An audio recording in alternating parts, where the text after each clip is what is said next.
بسم اللہ الرحمن الرحیم۔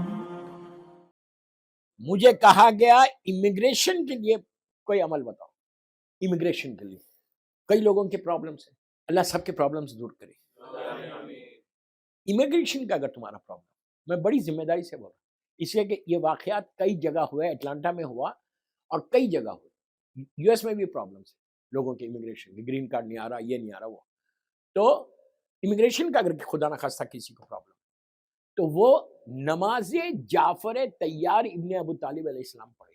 کئی لوگ نہیں پڑھے ہوں گے اور کئی لوگ پڑھے ہوئے بھی ہوں گے۔ اس سے زیادہ ریکمینڈڈ نماز کہیں ہے پوری شیعہ فقہ میں، ہماری پوری فقہ میں اس سے زیادہ ریکمینڈڈ کوئی نماز نہیں۔ اتنی ذمہ داری سے بول رہا ہوں کہ شیعہ فقہ میں، اور یہ نماز سرکار سے ہمارے پاس ہے، اللہ کے رسول نے ہم کو دیا۔ اور جعفر طیار کون تھے؟ جعفر طیار جناب ابو طالب کے تیسرے بیٹے، مولا علی علیہ السلام کے بڑے بھائی، شہزادی زینب شہزادی ام کلثوم کے فادر ان لا۔ آپ کے بڑے بیٹے عبداللہ ابن جعفر طیار شہزادی زینب کے شوہر، اور محمد ابن جعفر طیار شہزادی ام کلثوم کے شوہر۔ یہ وہ نماز ہے۔ جعفر طیار اس شخصیت، اس پرسنالٹی کا نام ہے کہ جب مکے میں اسلام 5 سال کا تھا، جس 5 سال ہوئے تھا، کافر اور مشرکین ظلم کر رہے تھے، تو اللہ کے رسول نے، یہ اسلام کی پہلی ہجرت ہے، پہلی ہجرت ہے۔ اللہ کے رسول نے، سرکار نے جناب جعفر طیار کے ساتھ 70 مسلمان، 70 نئے نئے جو مسلمان تھے، ان کو وہاں سے ہجرت کرا کے جان بچانے کے لیے افریقہ بھیج دیا، اور گئے تھے جب اسلام مکے میں، بہت شارٹ کر رہا، مکے میں تھا، اور یہ واپس آئے جب اسلام مدینے میں آ گیا تھا۔ 14 یا 15 سال یہ افریقہ میں رہے۔ آج جو افریقہ، پورے افریقہ میں جو شیعت ہے، مسلمان جو ہے، وہ ان کی وجہ سے، انہوں نے وہاں تبلیغ کی، اور یہ کر کے 15 سال تک وہاں رہے۔ 15 سال کے بعد آئے، جب یہ آئے تو اس وقت اسلام مدینے میں آ گیا تھا۔ مکہ پہنچے، یہ تو اطلاع تھی کہ اسلام مدینے میں، مدینہ آئے، میں بہت شارٹ کر رہا، صرف آپ کو امپورٹنس بتا رہا۔ مدینہ منورہ آئے، آ کے پوچھا کہ اللہ کا رسول کہاں ہے؟ تو لوگوں نے کہا کہ وہ خیبر گئے ہوئے، انہیں جنگ خیبر کا زمانہ تھا، اور خیبر مدینہ منورہ سے 70 کلومیٹرز کے اوپر، 170 کلومیٹرز کے اوپر، آج وہ فورٹ آج بھی موجود ہے۔ تو یہ آل دا وے ٹریول کر کے، میری طرف دیکھو، بڑا انٹرسٹنگ یہ روایت ہے، اس لیے میں پڑھا کہ دعاؤں کی قبولیت کے لیے، امیگریشن کے لیے یہ نماز اتنی ریکمنڈ ہے۔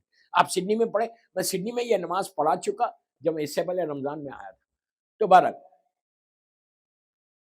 خیبر پہنچے، خیبر پہنچے تو اب میری طرف دیکھو، وہ لمحہ تھا، وہ وقت تھا کہ جب 40 دن کے بعد خیبر فتح ہوئی تھی۔ مولا مرہب کو مار کے، علی کے ایک ہاتھ میں ذوالفقار تھی، ایک ہاتھ میں مرہب کا سر تھا، وہ خیبر کے فورٹ سے آ رہے تھے اللہ کے رسول کے خیمے کی طرف۔ راستے میں بڑے بھائی سے ملاقات، 15 سال کے بعد دونوں بھائی ایک دوسرے سے گلے ملے۔ پھر یہ دونوں بھائی اللہ کے رسول کے خیمے کی طرف چلے۔ سرکار ظاہری طور پہ انتظار کر رہے تھے میرے مولا کا، لیکن پتا تھا کہ جعفر بھی آئیں گے۔ اب آپ میری طرف دیکھو، جیسے ہی یہ خیمے میں گئے اللہ کے رسول، سرکار کھڑے ہو گئے، علی کو حق کیا، مبارکباد دی، اس کے بعد جناب جعفر طیار کو زور سے حق کیا 15 سال کے بعد۔ اس کے بعد عجیب جملہ بولا، دونوں ہاتھ جعفر طیار کے کاندھے پہ رکھا، رکھ کے کہا کہ جعفر، میں کس کی خوشی بناؤں، خیبر کی فتح کی یا تمہاری واپسی کی؟ کہاں لے کے جا کے ملایا؟ جعفر کی واپسی کو خیبر کی فتح سے ملایا۔ کہ کس کی خوشی بناؤں، خیبر کی فتح کیا تمہاری؟ اس کے بعد یہ نماز ہم کو دی۔ سرکار نے دونوں ہاتھ جناب جعفر طیار کے شانے پہ رکھا، شانے پہ رکھ کے کہا، جعفر، نبی آدم سے لے کے عیسیٰ نبی تک کسی نبی کی امت کو اللہ نے یہ تحفہ نہیں دیا جو میری امت کو تمہارے ذریعے دے رہا۔ اگر کوئی شخص یہ نماز پڑھے گا اور اس کی حاجات ستاروں کے مانند ہوں گے، سٹارز جو کاؤنٹلیس ہیں، پھر کہا کہ جو پانی کے خطروں کے برابر، یہ بھی کاؤنٹلیس، اتنی اگر کسی کی حاجات ہے اور یہ نماز پڑھے تو وہ مسلح سے اٹھے گا نہیں، اللہ اس کی حاجت پورا کرے. میں ابھی کہہ رہا تھا، بعد میں آپ نے بڑی آسانی سے سنا کہ اگر تم ٹرسٹ کرو گے اللہ کے اوپر، بھروسہ کرو گے تو ملے. اگر ذہنوں میں یہ ہے کہ ارے اتنی دعائیں کیسے قبول ہوں گی، اس کے خزانے میں کمی ہے اس کے خزانے میں.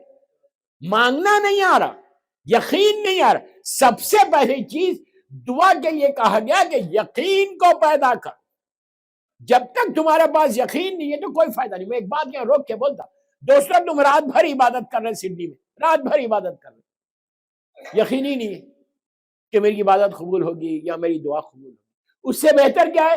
رات بھر سو جاؤ، 2 سجدے یقین کے کرو. نہیں سمجھ، بلیو، اپنے بلیو کو، اپنے فیتھ کو اسٹرانگ کرو. تم اس علی کے ماننے والے ہو یار کہ جن کا جملہ ہے میرے سامنے سے حجابات ہٹ بھی جائیں تو میرے یقین میں کمی نہ ہو. یہ میرے مولا نے کہا ہے نا. پھر اگر ہمارے پاس یقین نہیں، ہم کربلا مولا جا رہے، ہم نجف اشرف جا رہے، جا کے مانگ رہے، یقین ہی نہیں ہے کہ مولا دیں گے یا نہیں دیں گے، فائدہ کیا وہ زیارت کا؟ اسی لیے کہا کہ زیارت کا جاؤ تو بمعرفت زیارت کہ جا کے تم سلام کر رہے تو یہ یاد رکھو جب تم سلام کرو گے تو میرے مولا کا جواب آئے گا علیہ السلام. کانوں کو اس قابل بنا لو کہ علی کی آواز سن سکو. جب تک تمہارے پاس یقین اور فیض نہیں، دعا میں سب سے بڑی چیز یہ کہ یقین آنا کہ جس سے مانگ رہے اس کے علاوہ کوئی دینے والا ایسا نہیں ہے کہ کوئی اور بھی دے گا، یہی دے گا. اور مانگنا ایسا یقین کے ساتھ بولنا مولا کو کہ مولا اگر میں آپ سے نہیں مانگا تو کس سے مانگا؟ آپ نہیں دیں گے تو کون دے گا؟ تم اتنے یقین کو پیدا کرتے ہو. یقین کے لیے ایک بات بولوں، نماز شب بہترین چیز ہے. میں زیادہ برڈن نہیں ڈالنا چاہتا. رزق کے لیے نماز شب بھی بہت اچھی ہے. 3 رکعت پڑھو لیکن پڑھو. شب نماز تمہارے یقین کو بڑھاتی ہے. اتنا ایسا بلندیوں پہ جاتے، تمہارا فیتھ، تمہارا بلیف جو ہے نا آہستہ آہستہ اتنا ڈیولپ ہو جاتا کہ یقین آ جائے تو تمہاری زبان سے جملے نکلیں تو پورا ہو جاتا. دیوار کے پیچھے کیا ہے بول سکتے. تعجب دکھ رہا؟ علی کی محبت میں اگر باہر نہیں دیکھے تو فائدہ کیا؟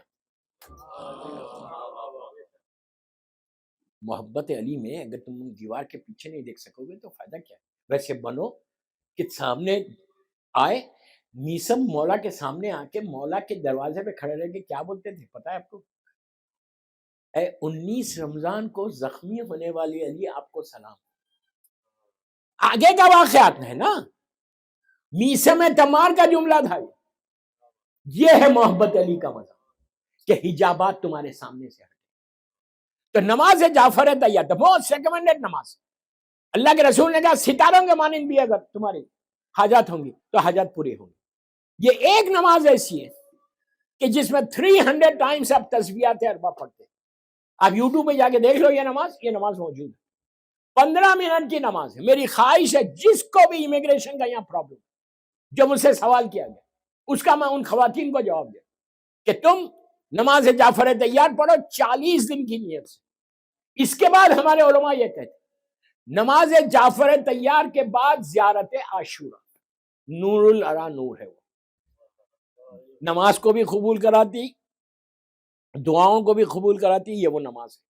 تو امیگریشن کا ایشو بس میں اس سے زیادہ نہیں بولتا. مجھے معلوم ہے سب کے امیگریشن ہو گئے ہیں، لیکن اگر کسی کو ہے ایشو تو اللہ اس کے ایشو کو دور کرے. صلوات پڑھ لو محمد وآل محمد.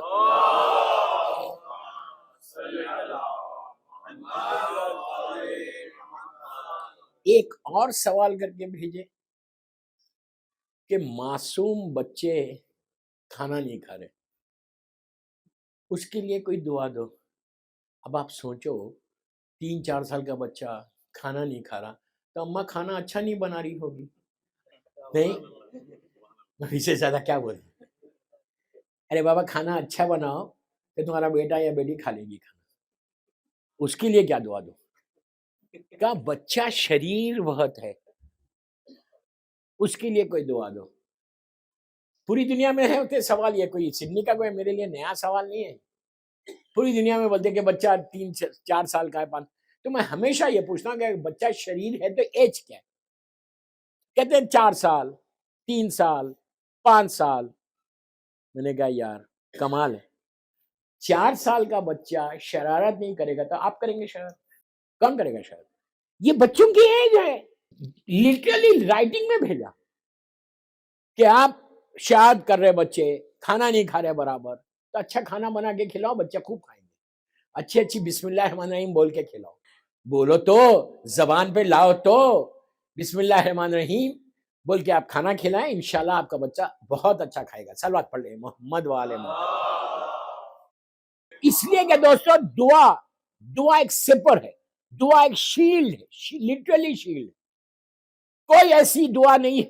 آج میں دعائیں دے رہا ہوں نا، کل بھی میں نے بتائی تھی، آج پھر بتا رہا ہوں. دعا آپ کی زندگی میں سب سے زیادہ امپورٹنٹ رول اگر کوئی چیز پلے کرتی ہے تو دعا ہے، سب سے زیادہ.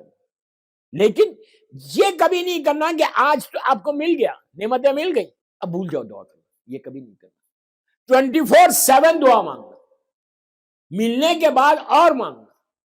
جو چیز تم کو مل گئی، جس کے لیے تم دعا مانگ رہے تھے، اب کیا کرو گے؟ اب اس کا شکریہ ادا کرو کہ اللہ تیرا شکر ہے کہ یہ نعمت تو تو نے دے دی. اب یہ نعمت مجھ سے لینا نہیں. یاد رکھو، اگر تم شکر ادا نہیں کرو گے تو اللہ تم سے نعمتوں کو سلب کر لے گا. یہ عابد برہمی کے جملے نہیں، اللہ کے رسول کے جملے. مفاتیح الجنان، الحمدللہ الذی عرفنی نفسہ ولم یترکنی. اللہ کا رسول میرے مولا کو بولتے ہیں کہ یا علی میں ڈرتا ہوں اگر کوئی شخص ان 4 نعمتوں کا شکر صبح اٹھ کے نہیں کرے گا تو میں ڈرتا یہ ہوں کہ کہیں اللہ ان نعمتوں کو اس سے سلب نہ کرے. ایسا نہیں ہے کہ مولا کو نہیں معلوم تھا. جب ایک معصوم دوسرے معصوم سے بات کرتا تو وہ معصوم کے لیے نہیں ہوتا، ہمارے لیے ہوتا. میرے مولا کو معلوم ہے. اس کا مطلب کیا ہے؟ الحمدللہ الذی عرفنی نفسہ ولم یترکنی. آپ اردو میں بولو، انگلش میں بولو، صبح اٹھ کے، ضروری نہیں ہے عربی میں بولو. یہ بولو، شکر ادا کرو. when you get up آپ یہ شکر ادا کرو کہ اللہ تیرا شکر ہے کہ تو نے مجھے صحت کے ساتھ اٹھا دیا. کتنا ہم ریلیکس ہیں، کتنی غفلت میں، کتنے اگنورنس میں. میں یہ سمجھ رہا کہ اگر سڈنی میں رات میں تھک کے سو رہا اور صبح اٹھ رہا تو یہ میری اسمارٹنس ہے، یہ میری طاقت ہے جس سے میں اٹھ رہا. نہیں، یہ تمہاری طاقت نہیں ہے، اس کی دی ہوئی طاقت ہے. کیا سمجھ رہے ہیں؟ یہ شکر ادا کرو صبح اٹھ کے کہ اللہ تیرا شکر ہے. بیمار ہو جاتے، بخار آ جاتا، کچھ بھی ہو سکتا تھا، لیکن اس کا شکر ہے کہ اس نے تم کو صحت کے ساتھ. جب رات میں سوئے تھے بستر پہ تو اتنے تھکے ہوئے تھے، سڈنی میں 12-14 گھنٹے جاب کر کے بستر پہ گئے اور سو گئے، آنکھ بند ہو گئی. پوری وہ تھکن چند گھنٹوں میں گئی کیسے؟ اللہ میں کیا بولوں، گئی کیسے؟ اس کی وجہ سے، اس کے کرم سے گئی، اس کے رحم سے گئی. اس نے تم کو چند گھنٹوں میں اتنا فریش کر دیا کہ پھر اب تم 12 گھنٹے تک فریش رہ سکتے. یہ اس کا کرم ہے، اس کا شکریہ ادا کرنا کہ اللہ تیرا شکر ہے کہ تو نے مجھے صحت کے ساتھ اٹھا دیا. دوسرا شکر ہم کبھی نہیں کرتے، کبھی سوچتے بھی نہیں. میں بولوں گا تو آپ کے سمجھ میں بھی نہیں آئے گا. دوسرا شکر کیا ادا کرنا ہے؟ بسم اللہ الرحمن الرحیم. الحمدللہ الذی، غور سے سنو، الحمدللہ الذی جعلنی من امت محمد صلی اللہ علیہ وآلہ. دوسرا شکر کیا ہے؟ کہ اللہ تیرا شکر ہے کہ تو نے مجھے امت محمدی میں پیدا کیا. کتنے آرام سے سنا آپ نے. آپ انصاف سے بولو، اللہ چاہتا تو نبی عیسیٰ کی امت میں پیدا کر سکتا تھا. اللہ چاہتا جناب موسیٰ کی امت میں پیدا کر سکتا تھا. ارے مور دین 1 بلین مسلمز ہے دنیا میں، کسی کے گھر میں بھی پیدا کر سکتا تھا. یہ شکر کرو کہ امت محمدی میں ایسے گھر میں پیدا کیا کہ جہاں سے ولایت علی اور عزاداری حسین ملی. یہ شکر ادا کرو. ہم کرتے امت محمدی وہ بھی ایسے گھر میں کہ جس کی وجہ سے تم فرش عزا پہ آ رہے. ہم کو اندازہ نہیں ہے اس نعمت کا، ہم کو اندازہ نہیں ہے اس رحمت کا، جو رحمت اور جو نعمت اللہ نے ہم کو فرش عزا کے ذریعے دی. ہم نے گرانٹیڈ لیا ہے، ہم بڑا ایزی لگے، اسی لیے کہا کہ جب فرش عزا پہ آؤ تو وضو کے ساتھ آؤ. جب فرش اعضاء پہ آؤ تو شکر ادا کرو کہ اللہ آج پورا دن گزر گیا، میں فرش اعضاء پہ نہیں ہے، اب ایسی جگہ پہ آیا ہوں کہ جہاں سے تیز سے بات کرنے میں مزہ آئے گا، ڈائریکٹ تم بات کر سکتے۔ تو یہ نعمت ہم کو ملی کہ جس کی وجہ سے ہم فرش اعضاء پہ آئے، اس کا شکر ادا کرو۔ ہم بھی، آپ انصاف سے بولیے، روز آپ بولتے ہو کہ علی کی محبت، ولایت امیر المومنین ہمارے پاس آئی، ہم نے گرانٹیڈ لیا ہے۔ کبھی میں شکر ادا کرتا کہ تو نے مجھے عزادار حسین بنایا، تو نے مجھے علی والا بنایا؟ ہم کبھی کرتے؟ ہمارے، میں یہ نہیں بولتا کوئی نہیں کرتا، ہم نے گرانٹیڈ لیا ہے۔ ارے میں تو شیعہ ہوں، میں تو علی والا ہوں، ارے بابا بولنے سے تھوڑی ہوتا، اگر ہو تو شکر بھی تو ادا کرو، تھینک یو تو بولو اللہ کو۔ ایک جملہ بولنا یہ بھی نہیں ہے کہ تم وضو کر کے قبلہ رو ہو کے بولو، صبح اٹھے تو بول دو کہ تیرا شکر ہے اللہ امت محمدی میں پیدا کیا، مولا کی محبت میں پیدا کیا۔